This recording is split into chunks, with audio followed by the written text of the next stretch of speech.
Bonjour, je m'appelle Diallo Alpha Oumar, je suis entrepreneur, comptable de profession et je suis aviculteur présentement. Ces derniers temps, les aviculteurs guinéens sont montés au créneau où ils sont en train de dénoncer certaines pratiques.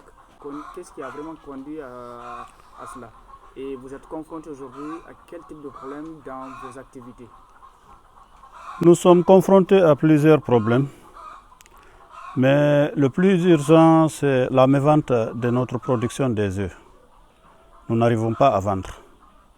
Et c'est là pourquoi? Parce que nous sommes confrontés à une importation exorbitante des œufs des autres pays.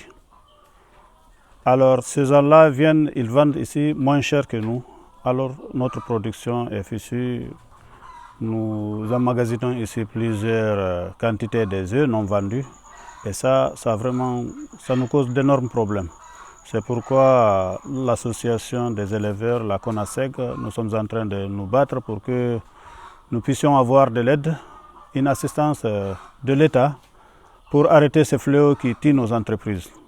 Nous sommes des entrepreneurs locaux, nous investissons. Nous nous sommes débrouillés à avoir un fonds et que nous investissons dans cette aviculture.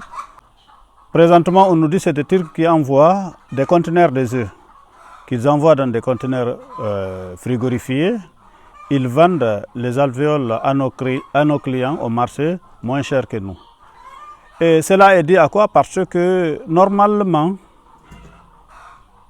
s'ils importaient et que la douane appliquait les taxes dites, c'est-à-dire les 62% de la valeur de la marchandise, ils ne pouvaient pas vendre. Mais ils viennent, ils sous-facturent leurs marchandises, en complicité je ne sais avec qui.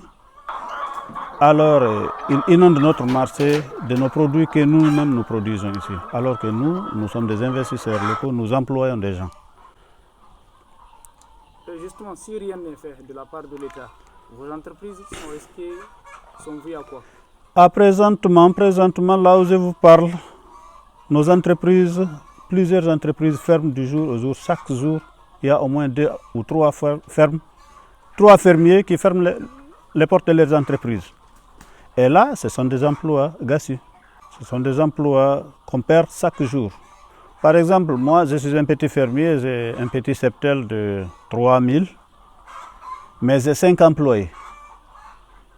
Et vous imaginez, il y a de ces fermiers qui ont 50 000 pondeuses, qui ont 60 000, qui ont 20 000. Et quand vous multipliez, il y a de ces fermiers qui emploient jusqu'à 100 personnes directement. On ne compte pas les emplois indirects des ventes de œufs et autres, dont certaines dames, certaines familles bénéficient aussi. Donc ici, la plus petite entreprise emploie au moins 5 à 6 personnes. Ça, c'est la plus petite. Donc quand vous comptabilisez, c'est des milliers d'emplois qu'on va perdre, sans compter l'argent que nous-mêmes nous perdons.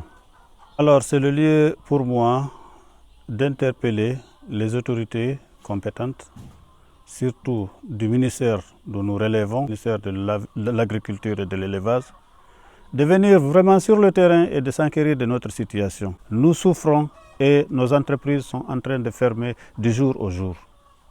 Et si rien n'est fait, dans le plus bref délai, vraiment, nous allons fermer.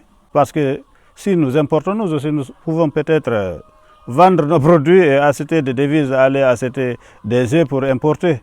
Comme ça, le secteur va mourir en Guinée. On ne le souhaite pas, c'est comme ça. Nous sommes vraiment confrontés à ces difficultés. Il faudra que les autorités agissent le plus vite que possible. Le multinational, oui, mais il faudra protéger nous qui avons eu le courage d'investir dans ce pays.